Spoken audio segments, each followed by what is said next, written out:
Coming up next on this edition of In the City, the city has a new face on its leadership team. I sat down with the new city attorney to learn more about what led him to Murfreesboro. Plus, the city is studying an area in the heart of the city called the Historic Bottoms to help connect it to the city's downtown square. And the Bridge over Broad Street project is moving right along. We'll give you the latest information from TDOT. But first, the police and fire departments celebrated Telecommunicators Week by hosting a ceremony to announce the Dispatcher of the Year. We'll have all those stories and more coming up right now on this edition of In the City.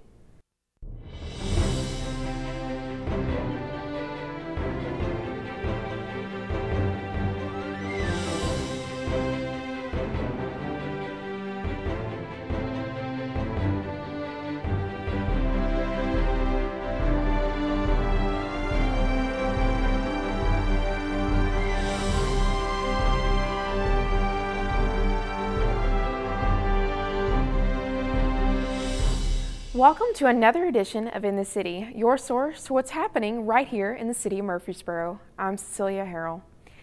It's that time of year. Every year in April, a week is set aside to recognize the hard work of telecommunicators all over the country, and it's called National Public Safety Telecommunicators Week. Here locally, the police and fire departments held a ceremony to announce Murfreesboro's Dispatcher of the Year. I want to thank everybody to come up here and recognize everybody up in telecommunications, and I wish it could be Telecommunications Year, because what goes on a daily basis in this room, the stress that's encountered, the public that is trusting them to make the connection for them to dial to get the right person there, whether it be law enforcement or fire rescue, to get there to help them in a moment of crisis. And I always reflect back to when I first became a police officer. I was so fortunate to be able to spend 8 hours of my shift once a week in here, so I have a deep understanding, although the technology's passed me by from when I first started. But what they experience in the calls, the stress on a daily basis, and they never have a conclusion to what happened. They're going from crisis to crisis on that phone line. And they're the critical connection between the public needing help and getting those proper resources. So I just want to thank you as the Chief of Police for the job that you all do here on a daily basis, 365 days a year, 24 days of the day, 24 hours of the day, excuse me. So I want to thank you for that. And with that, I will pass it off to Chief Folks. Thank you, Chief. I want to thank everybody for coming as well today and recognizing our telecommunicators and our dispatchers for everything that they do. Early in my career, I experienced some of this as well. I was a dispatcher with Knox County 911 for about 4 years on a part-time basis while I worked at the fire department.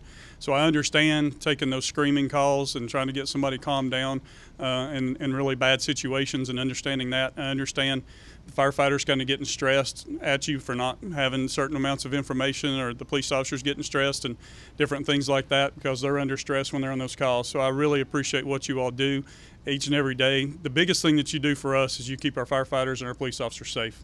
Providing that information is the critical link. You triage the calls, you handle that information, you pass on that information accordingly, and I really, really, truly appreciate everything that you do every single day for us and keeping our firefighters safe. You're critical link in that component. And as we move forward, and Chief Durr mentioned the technology really has come a very long way since when I was back dispatching a long time ago. And we've got a lot of changes coming up here in the future, and a lot of times, and we've been talking at the city level about change within our organization. There's going to be a lot of changes coming at dispatch with the new CAD system and new things going on. I would be very anxious about those changes, but I know with the quality of dispatchers that we have and the quality of telecommunicators and the staff that we've got, that's going to be undertaken with extreme ease. And I know that you all are very capable of doing that, so it makes me feel great to know that we're going to progress even further here in the very short future. Thank you for everything that you do so very much every day. Thanks. Morning. I appreciate everybody being here as well. I started my career in telecommunications as well, and that's been a very long time ago. But I wanted to read what Erica Sewell wrote about Brandy Sweeney, who is our Telecommunicator of the Year. Police Fire Communications Dispatcher Brandy Sweeney has been chosen as Telecommunicator of the Year for Murfreesboro Police Fire Communications. Brandy has been employed with the Murfreesboro Police Department since May the 12th, 2008. Brandy is one of 2 dispatchers assigned to the duty of ensuring that NCIC files are accurate and up to date. She takes great pride in making sure that all entries are correct and ready for audit. In addition, over the past year, she has worked tirelessly to update the sex offender and violent offender files. Her dedication and passion to make sure this information is accurate helps to ensure the safety of all officers. As with previous recipients of this award, Brandy is a dedicated team player and demonstrates her skills and good judgment on a daily basis. She is always willing to assist others in her department by lending a helping hand to answer a phone, give a coworker a break, or fill in where there is a need. We are proud to announce Brandy Sweeney as our Dispatcher of the Year. Thank you.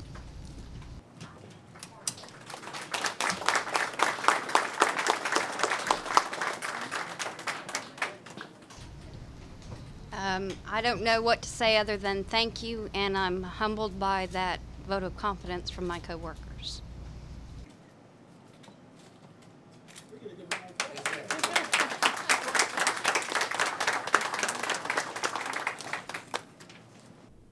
The city now has a new city attorney. I sat down with Craig Tyndall to learn more about his life, his experiences, and his plans to impact Murfreesboro.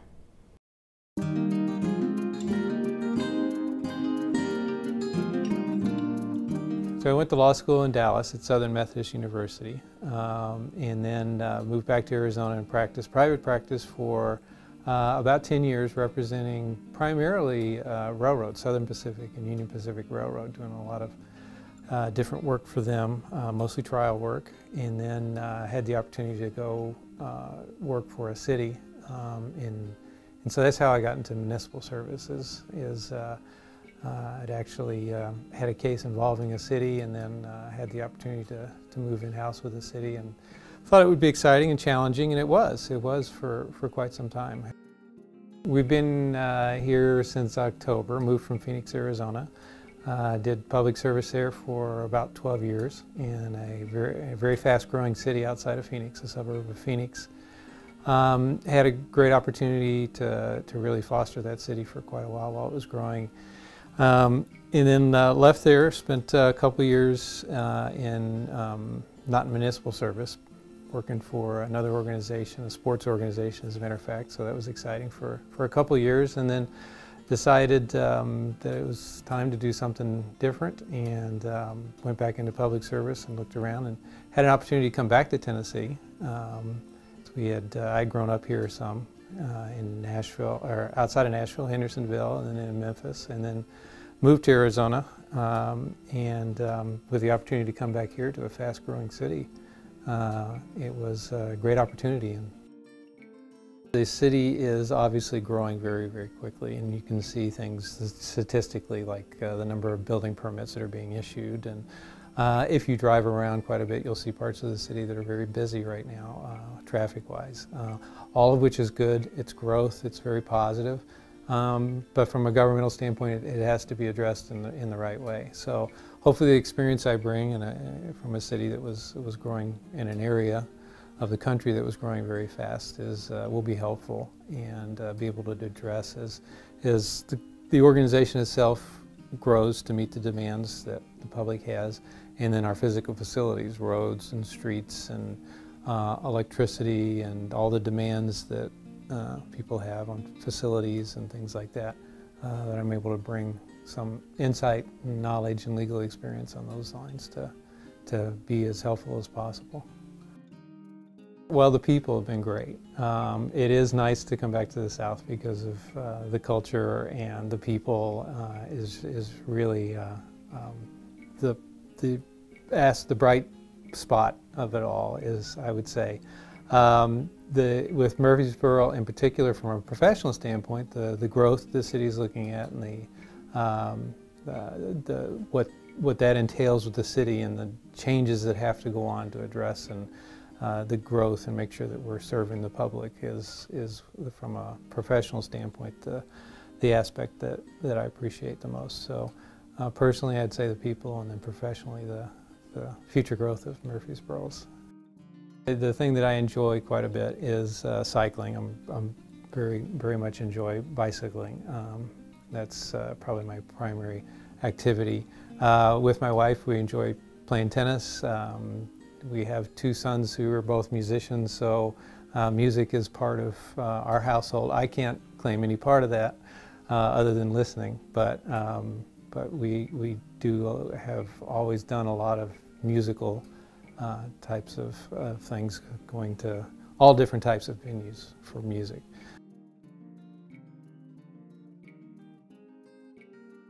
City officials and 2 historians recently hosted a walking tour of the historic Bottoms, an area they are studying to help connect it to the public square to revitalize downtown Murfreesboro.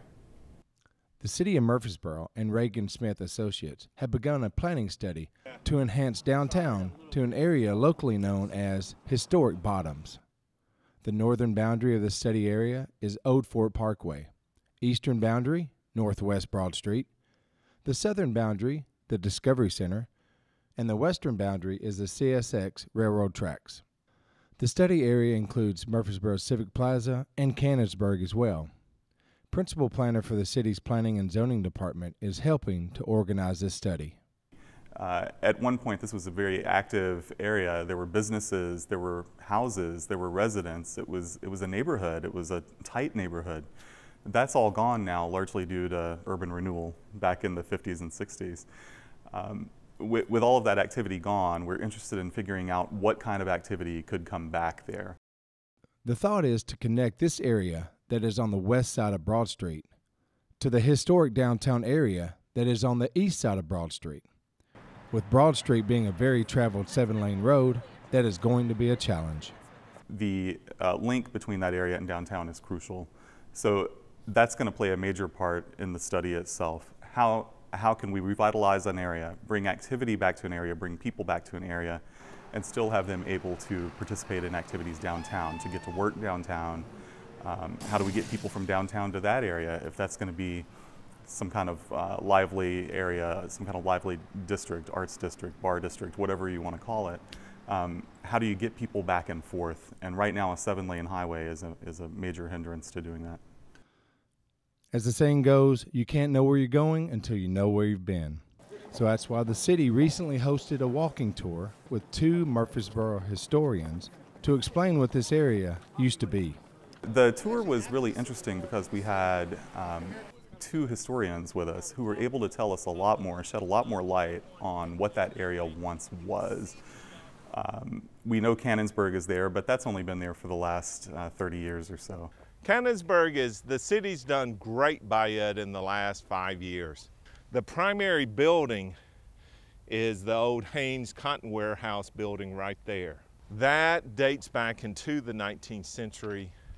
At one point in the 1970s, there was a museum about Murfreesboro's history installed in that. There are still parts of it.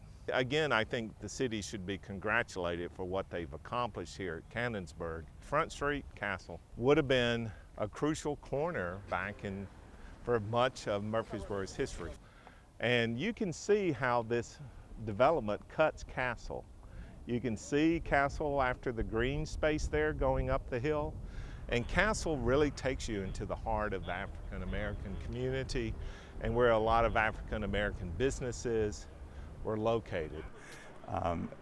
Learning that this was a real area, a real neighborhood, people had real connections there. They were out on the edge of the city. The railroad track was the edge of the city. And so getting a better understanding of how that neighborhood functioned, where things were in relation to each other, I think that's going to be very helpful for us moving forward in the future. The City of Murfreesboro is currently conducting a comprehensive planning study called Murfreesboro 2035.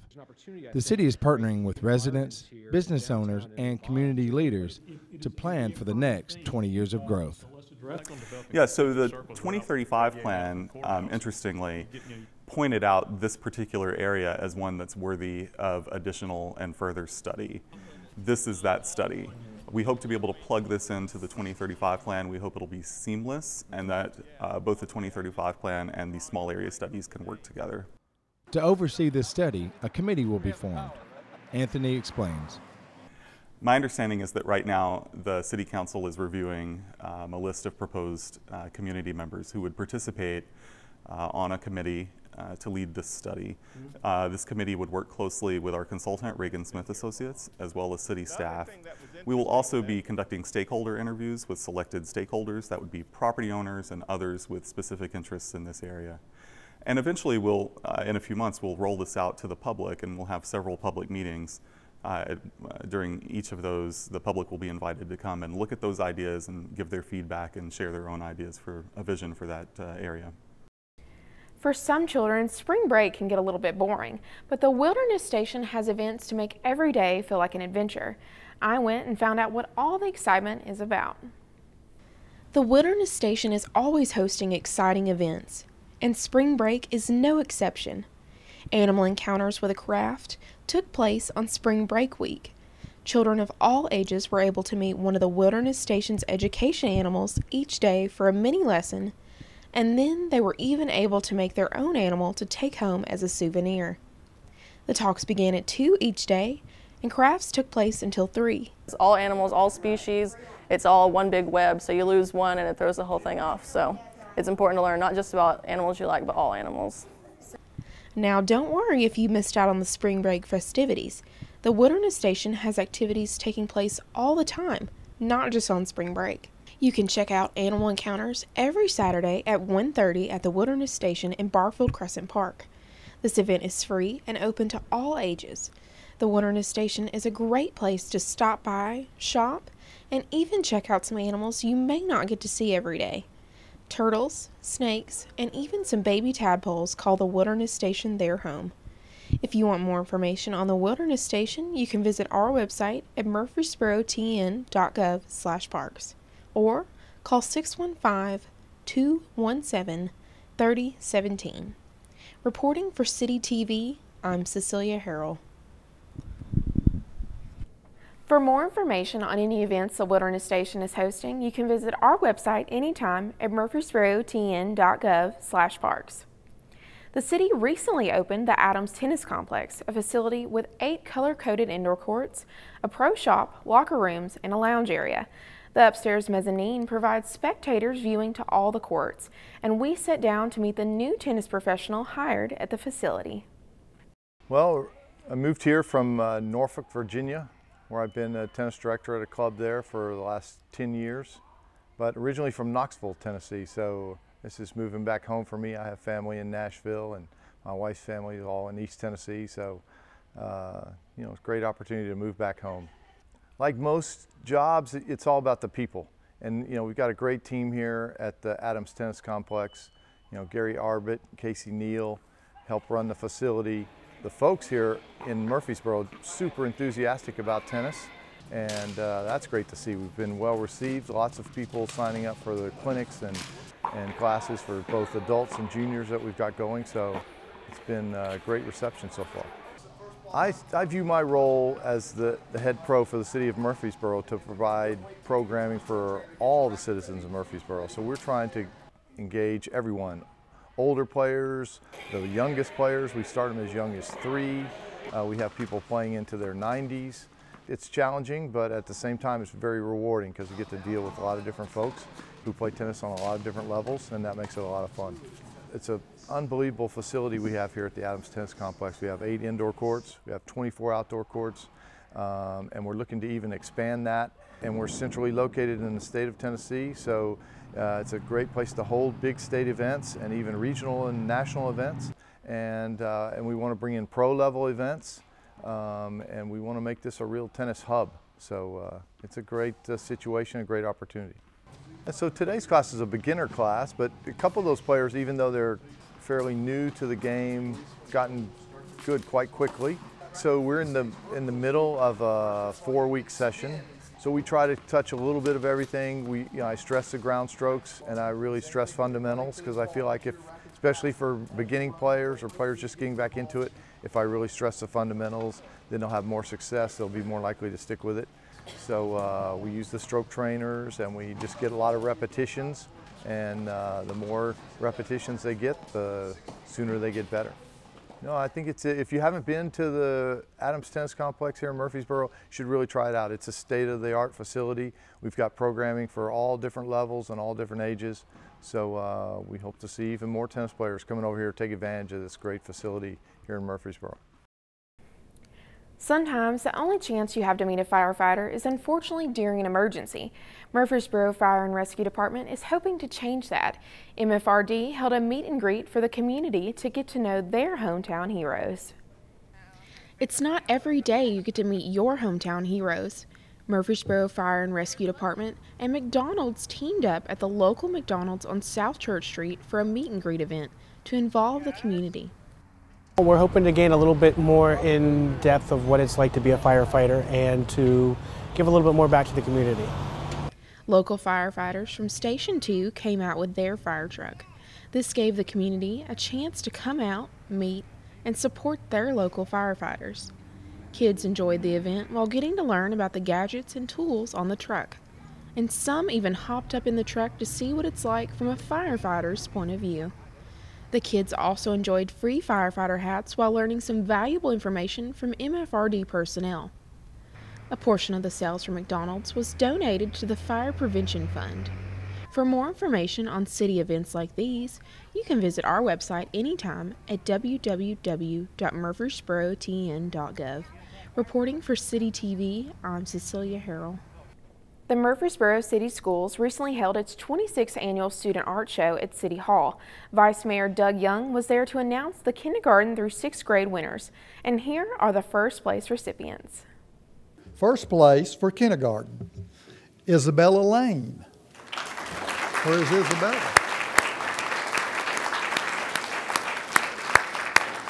First place for first grade is Aaliyah Gaines. All right.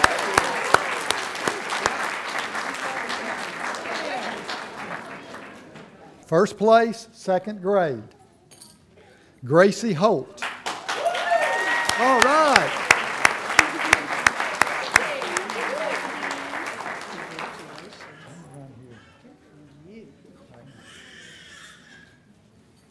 First place, third grade,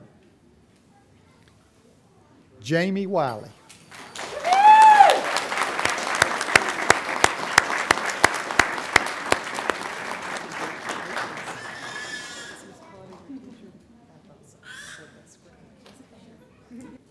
First place, fourth grade, Amy Luwanja.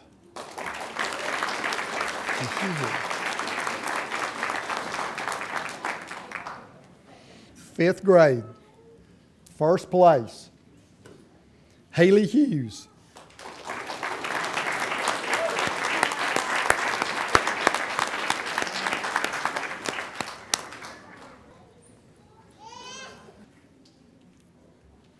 Sixth grade, first place, drum roll, Kaylin Thurmond. No. Oh, there you are. Oh. Snuck up on us. Look over there.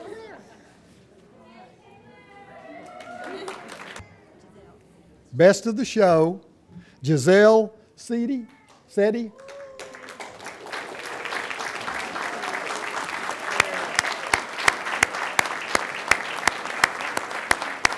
Congratulations. All right, now come right over here and let Miss Trail get you a good picture. Come on back a little bit. All right. Now, the best of schools, 2016, is Overall Creek.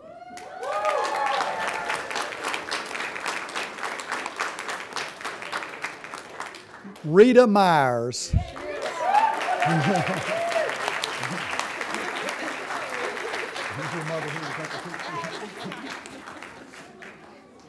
Okay. One more award here that we want to give a special recognition tonight. Best Teacher 2016 from Reeves Rogers, Shannon Harvey.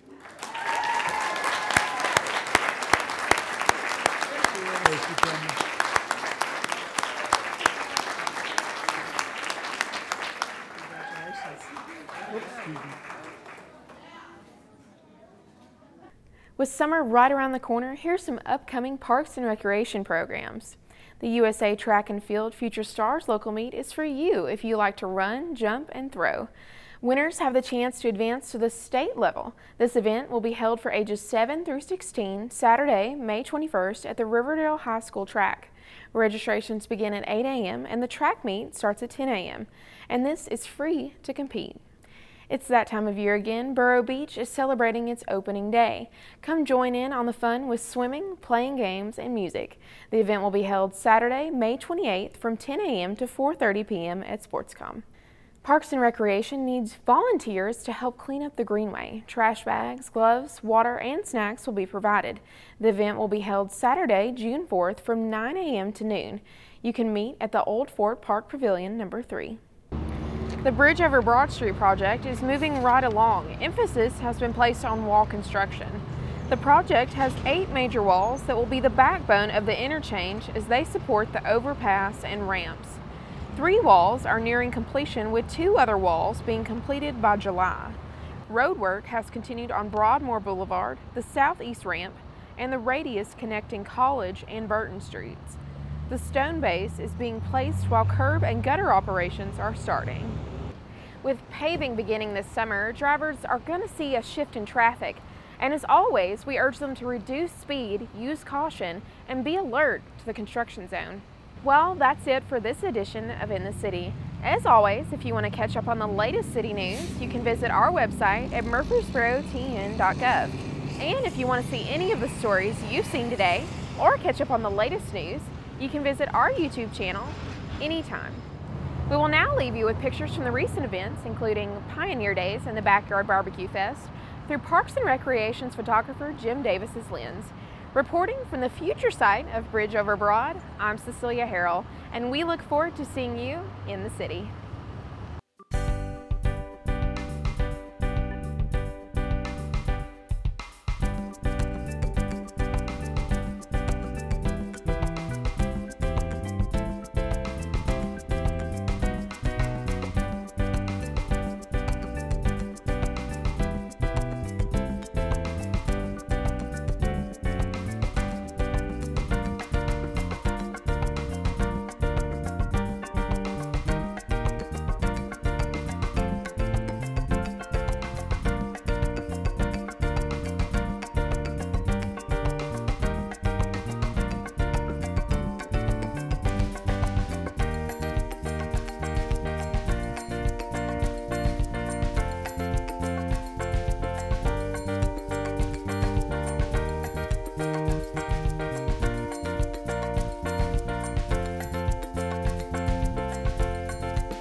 Last year, Jessica was in a car accident.